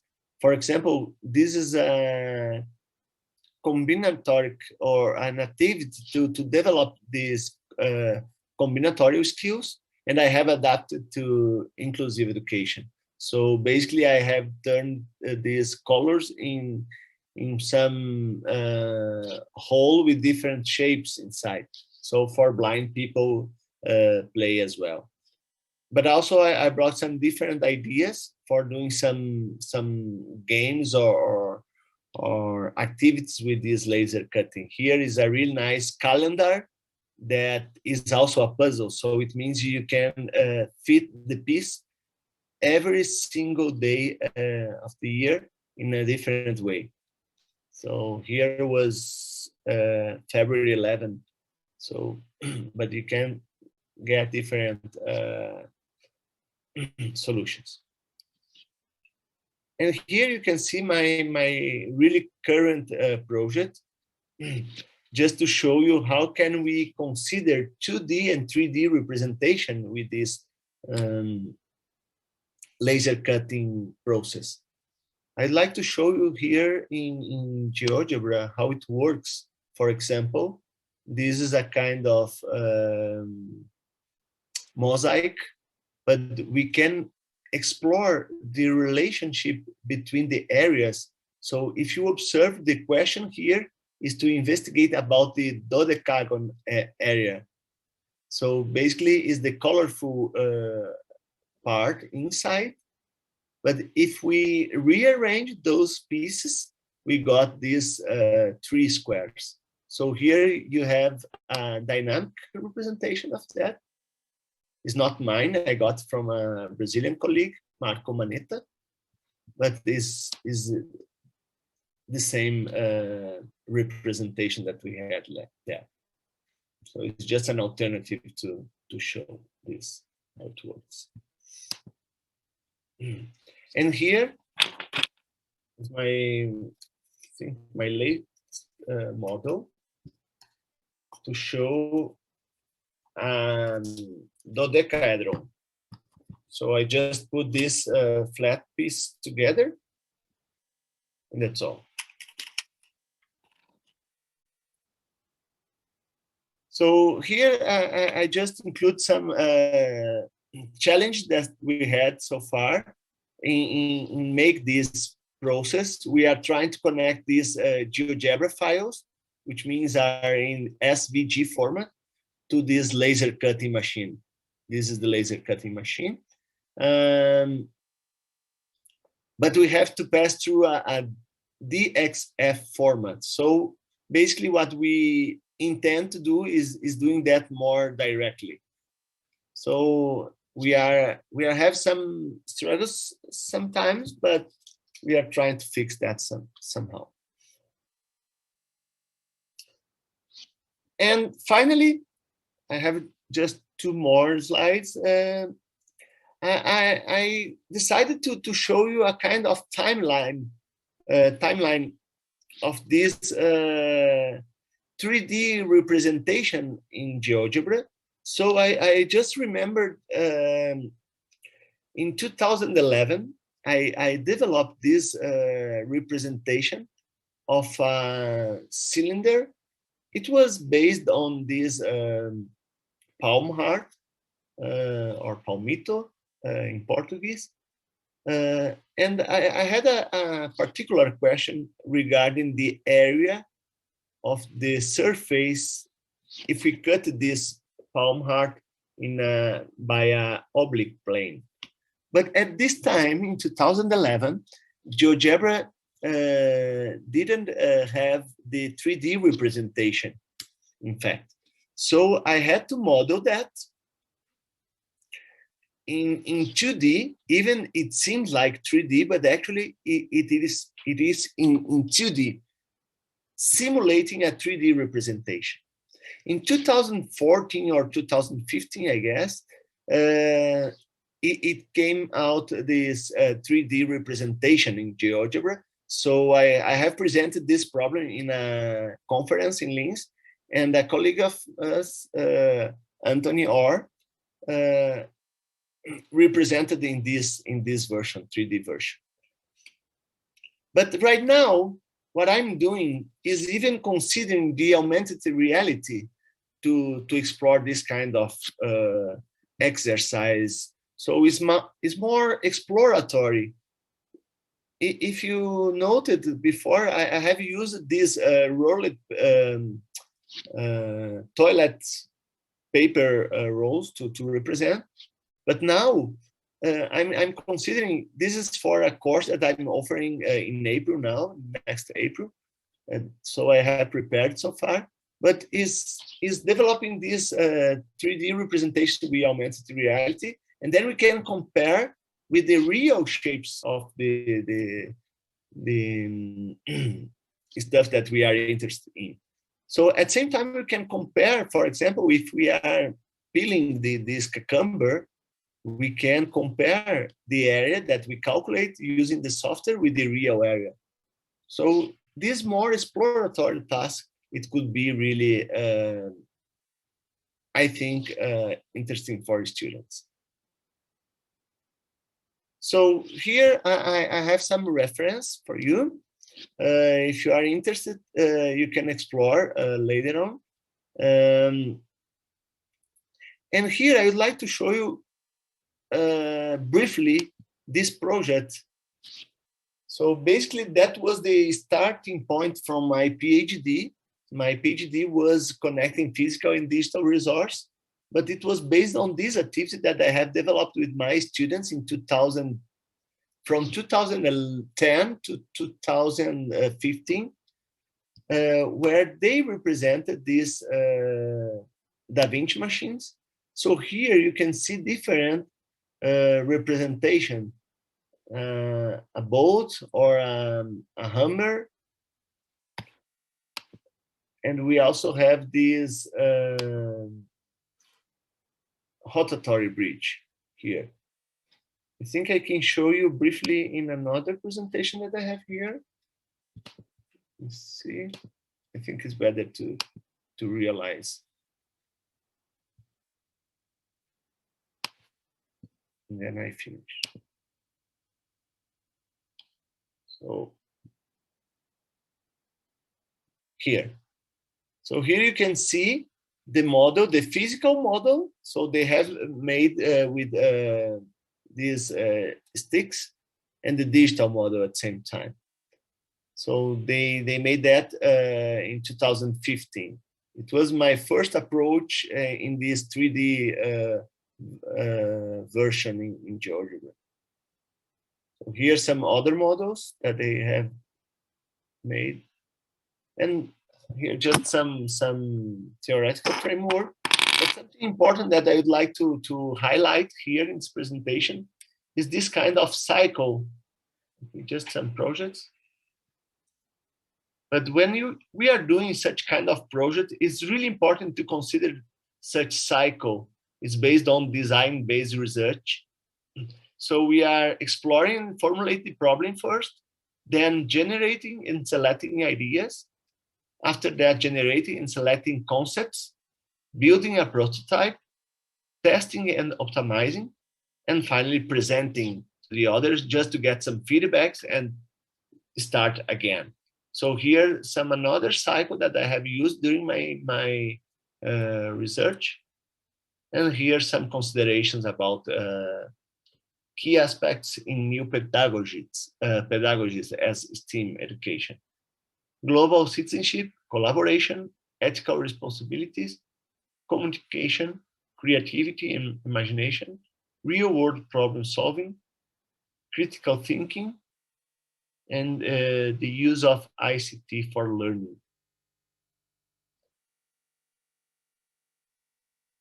And that's all.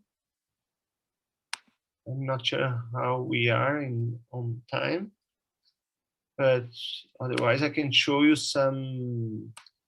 I think I didn't show you the video with the augmented reality, maybe.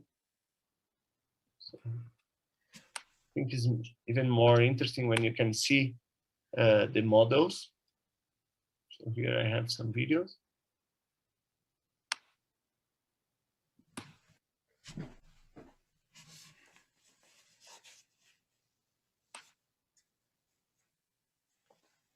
So you could see the 3D printing model as well. And here is the way to put this 3D model together with the real shape, the real.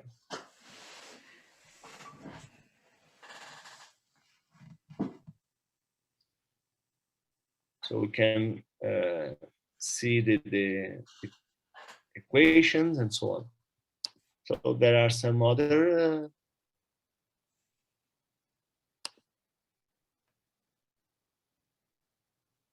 structure like an onion or like an egg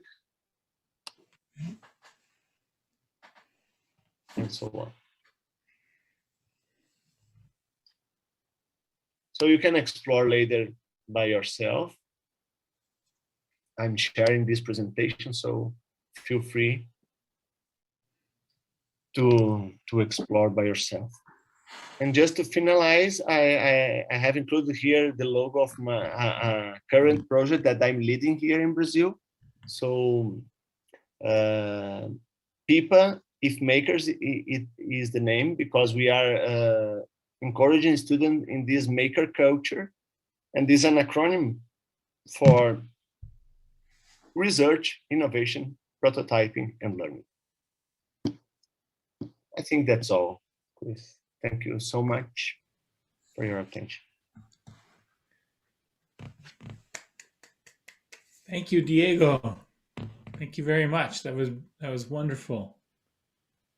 There were a few questions that came up. Many people are wondering if you have a YouTube channel where you've also done some YouTube videos, or if you would be sharing any more of your any specific GeoGebra activities. Well, I would say that the easiest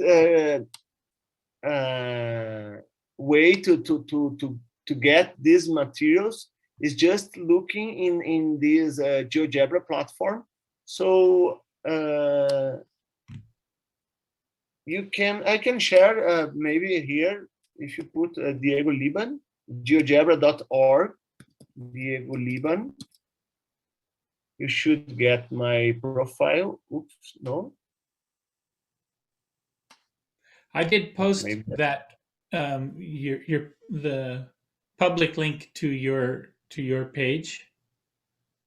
Mm-hmm. Let me see. Well, or It's early in the morning. You can't type your own name. It's okay. Okay. But think basically, if you get one of these materials, you can follow all these materials on my profile in GeoGebra. So I would say is the easiest way to follow. So I have no well, I have YouTube, but just to upload some videos that I'm including in the materials afterward. Okay. Also, do you what is the student response when using GeoGebra for 3D modeling? Are they engaged? Are they disengaged? Do you feel as though this is and do you have some research to back up, how a level of engagement and interest amongst students and learning? Yeah, I could tell you about this experience, particularly regarding this game. Is the Quarto game. Originally, actually, our intention, I mean, mine and my colleague in Canada, it was not modeling properly, geometrically in the geometric sense, but it was explore this winning strategy and more in this programming direction. But during this time, when we were doing this activity, we rented a 3D printing. So when the students saw the 3D printing at school, in the school, they got really excited, and they just gave up this programming direction, and they said, well, now we want to model that and to print out the pieces, because we had the game as an example, and then they decided by their own to model this piece. And something that happened that was really interesting from our point of view, it was that it was they decided to change the shape of the pieces. Originally, the pieces are like that, like circles, as you can see on the screen, but and also with squares instead of triangles. And they asked us, or could we do like triangles instead of squares? And we said, for sure, because the game is basically the same. It doesn't matter which shape you are using. But when they started the model, they realized actually they needed to get the inner circle point, the central point of the triangle. And that was harder than the square, in fact. So in the square, it's quite simple to get the middle point if you get the middle point of two opposite vertices. But in triangle, it's not that obvious. But they didn't give up. They continued with that because it was a challenge that they made themselves, or they proposed themselves. And that was really interesting. when they felt connected with the problem that they proposed themselves, they were more engaged, let's say, somehow. So suddenly there was a reason to know that the intersection of the angle bisectors of an equilateral triangle meet at the in-center. No, it's not. Yeah. They got it in the at the end, but it took a time. It was not immediately. Okay. No, yeah, right. That's even better. They had to struggle and learn it and overcome, and now they'll never forget. So yeah, exactly. Yes. And they really got there by their own. I mean, they were exploring GeoGebra, some GeoGebra tools, and finally they managed it. But as you said, they will never forget, I hope. Yes. So we hope. Thank you very much, Diego. That's always like a very rich journey, a great experience to see your talks with this abundance of materials and resources and ideas. So it's really like a firework. So I would like to ask the participants of the meeting that is there someone who would like to switch on microphone or camera or both and interact with any of the speakers, with Diego or Carine or Werner? Until you collect your courage, I also would like to ask Hannah. Hannah, are you here? That we received some questions beforehand during the registration process. Would you like to tell some questions to any of the speakers today? Yes. We already got the question in advance for the speakers. So yes. So I would like to choose the one of the with the most topic relevant questions. Okay, we have to choose some of these among the questions. Let's see. Let us ask.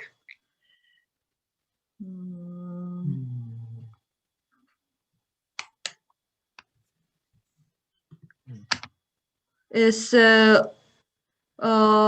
the one of the question is from Indonesia. Is Yes. that yes? I think it's not quite a specific question, but I will just delivered it. That is the how to deliver certain mathematics area through STEM. Is it effective in the secondary school students? The question is Diego, from Indonesia. Yeah.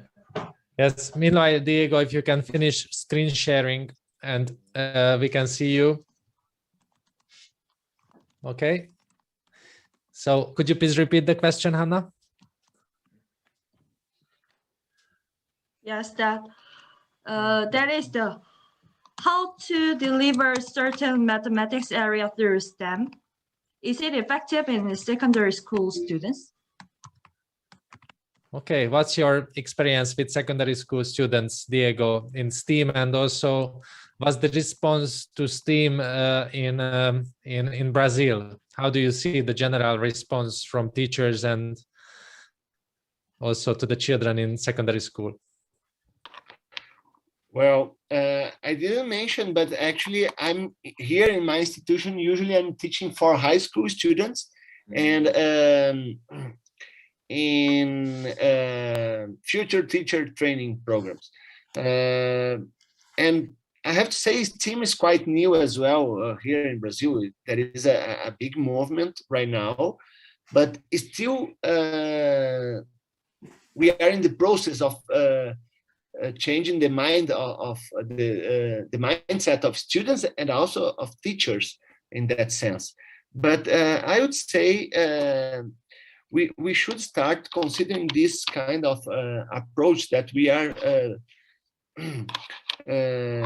starting from problem-based or real problems to achieve these kind of connections among different areas.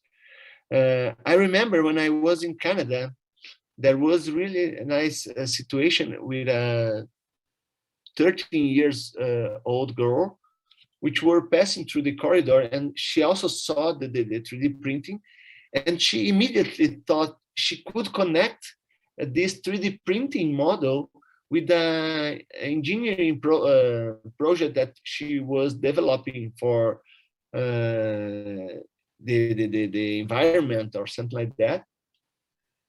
And in this moment, I realized actually she would use a lot of math during this process. And usually what is going on here is math is charged from students as an end. So maybe we should consider even more as a tool to solve real problems, as a mean and not as an end. That's my point of view. Thank you, Diego. Carine, Werner, are you still with us? How STEAM is received in South Africa? We know that you have very enthusiastic community in your own networks, obviously, but what's the situation outside of your networks? How do you see the chances for spreading STEAM more in South Africa and also Africa in general? Thank you, Christoph. I think it's a very good question, and I agree with Diego as well that there is a great opportunity with some of these modern approaches, because you know, the problem is you need to get the learners interested and engaged. That's the first point, but that shouldn't be the end point. It should just be the starting point. Now, it may differ from regions to regions in the world. In our country and many other areas, even in Brazil, I guess there are some unique challenges in the system. So clearly it's about innovation, how to creatively, in that sense, bridge the traditional approach, the curriculum delivery with these modern, you know, affordances that STEAM education brings. To get to your question about what is the attitude, of course, in our country, extremely positive, I may say, even at the national level, but there's no practical plan. And that is, I think, where we can immediately gain some ground. Some of our provinces have adopted STEAM as an approach. You know, for example, in the one province, they call it STEAMAC, with an A for agriculture and the C for coding, you know, but it's very much similar. So there's no practical, realistic, affordable, accessible plans yet. And this is where I think a platform like GeoGebra with all the affordances are a fantastic, stepping stone for countries like ours to really get engaged in these, virtual or hybrid, physical, and I agree that is the approach. So clearly we try to, and it's very popular. By the way, we have incorporated GeoGebra for many years in our professional development with in-service. We work with hundreds of in-service teachers. And I can tell you without any favor or otherwise that this is the most exciting and valuable component in our reviews with teachers. You know, we traditionally engage them with laptops, you know, with the offline installation. But I do think that there's huge challenges in under-resourced areas. So what we do recently is more with the applets. I think, more or less aligned what Diego does. Maybe not as advanced, but at the very basic 2D level, etc. So I think there are fantastic, support for this, and hopefully we can extend it with the help of our partners internationally, like yourself. So thank you very much for this opportunity and other opportunities that you create to share this. Thank you so much, Werner. Carine wants to add something to what I've said, but this is more or less just in a nutshell. No, I don't have much to add, except that I can just emphasize that it's really good for learners to, in the secondary schools, to excite them about certain topics. But at this stage in South Africa and schools that we've been working with STEAM is not integrated completely into, so subjects are still taught as silos, but it's a question of getting the maths teacher, for example, just to use like a STEAM activity as an entry point into a section of work, or as something to use to keep the learner's interest in maths, or to investigate a certain topic in another way. So instead of the traditional teaching chalk and talk, to investigate it in a little different way. But there is not very much resources, so that's what we are trying to do, is to develop lesson parts or lesson plans or activities that can be incorporated into the curriculum, because teachers feel that they have very little time in class. So they don't want to take a period to try something new if it doesn't really link to the learning that they're doing in the classroom. So yes, that's all I can add. Thank you. Thank you very much, Carine. And actually, we are heading to the very last minute of our event. So, and of course, very huge questions are coming in. This is how it's always the situation. So you got the big question when there is not anymore too much time to discuss it. But obviously, Charlotte Graham and Muhammad Husnul Kuluk has an interesting point shared in the chat, and they want from you the magic recipe. Okay, so if you can share us the magic recipe in 1 minute, not more than 1 minute, all speakers. Okay, Carine, Werner, Diego. So I think the point is real life problem solving related to real life, the real phenomenon based learning on the one hand, and there are the digital tools and GeoGebra and mathematics all around. So which comes first? How the investigation is taking place? The math or the investigation first? What's your magic recipe? How it goes? Okay, so please, one by one, share your point with us very briefly and very practically. Okay, are you ready, Carine? Yeah. Okay, yes, I can say that I think that the ideal is if the investigation could come first, but there needs to be some groundwork laid in maths first. So you first need to teach some basic concepts, things. Let's just take a geometry example. You have to teach them the angles and measuring lines, and then you can use that to investigate further formulas, and then literally let the children investigate using practical models and tangible pieces of puzzles that they can work with, and then also using GeoGebra. Thank you. Werner, what's your magic I think, in my humble opinion, it's all relative, but I think the process should be inductive. So the investigative process should be paramount, but it should be driven with a specific goal in mind, of course, and then it should be really colored with the right appropriate technology and experience, and with real life connections, and particularly a future making, experiential sort of component for it to be really impactful for learners. In this regard, of course, to us, in the context of the developing countries, at least, access is the big issue. So you have to be very careful how you structure your integration of technology. Thank you. And Diego, you as a math chef who is cooking with math and building bridges, real bridges with real children, how do you respond this? I'd say it's a bit hard to say, in fact, but I would agree with Werner. You should structure very well the plan. And as I was defending the combined use of physical and digital, I would say we should combine as well the math and investigation. They should grow up more or less together. What should come first, in fact, is the motivation. And then everything is coming later. Okay, so it's easy. It's very easy. No challenge. There only motivation, and everything will be easy. Okay, thank you so much. Chris, would you like to conclude this meeting and Hannah on this motivating way? Sure, I'd love to. I would like to weigh in on that. I think the big question is really Werner hit a very good idea, starting with an inductive process. We started that way as humans. We didn't start off deducing things. We started off inducing things, and deduction came later in humanity's history.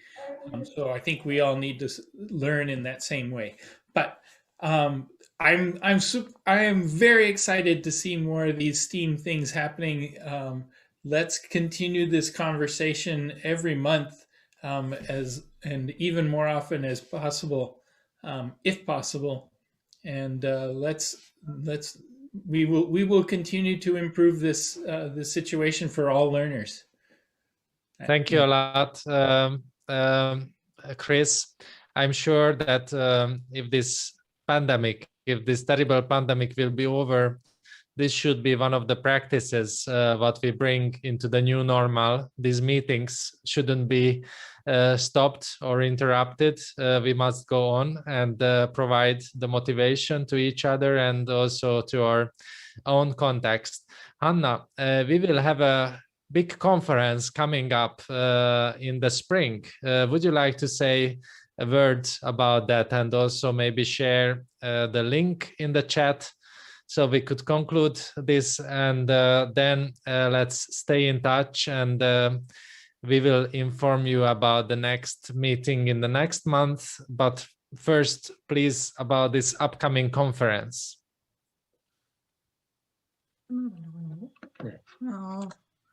Yes, I'm very pleased to announce that we will take place on the next spring conference called ICAS. It means the international conference for the advancement of the STEAM. Yeah, so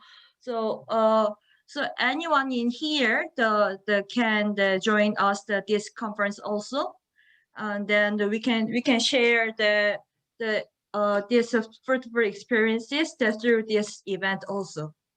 So I will share the link of the web page on the chat.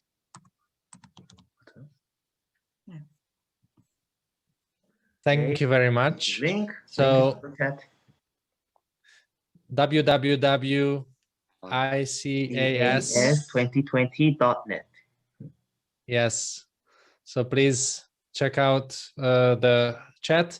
Also, the event was streamed. We recorded the event. The recording will come on 4D Frames YouTube channel and also on other channels. So please be ready to look for that.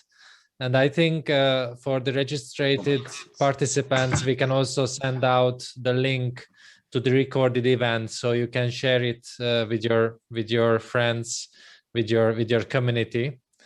Okay, maybe there are two links. The last link is the correct, or yeah, Yes, the last one is correct. yes, Sorry, for the yeah. mistake. Okay, so ISAS, International Society Yes. for the Advancement of STEAM. Okay.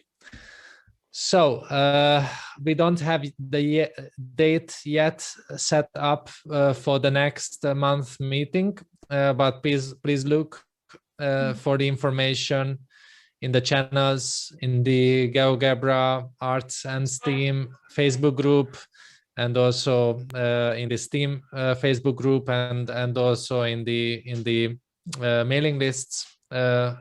So we will be back to you with the April date and the April topic. Is there something more, Hanna? Yes, before finishing the event, we would like to especially to express the thanks to speakers as having the mini ceremony. Yeah, so actually we prepared the certificate. So I will share on screen.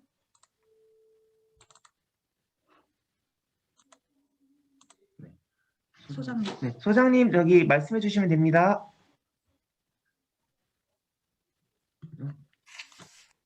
소리 소장님 켜주세요. 마이크가 안 됩니다.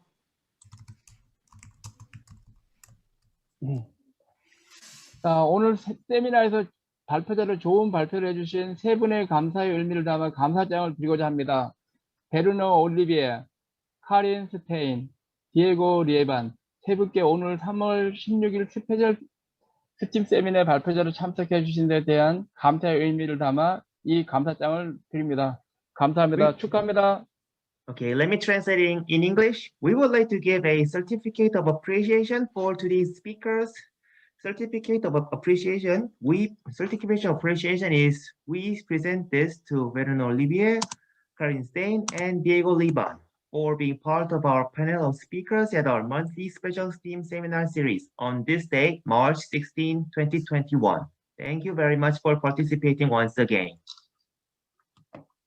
Thank you for the giving effort to prepare for this event as the sharing your fruitful experiences to all educators.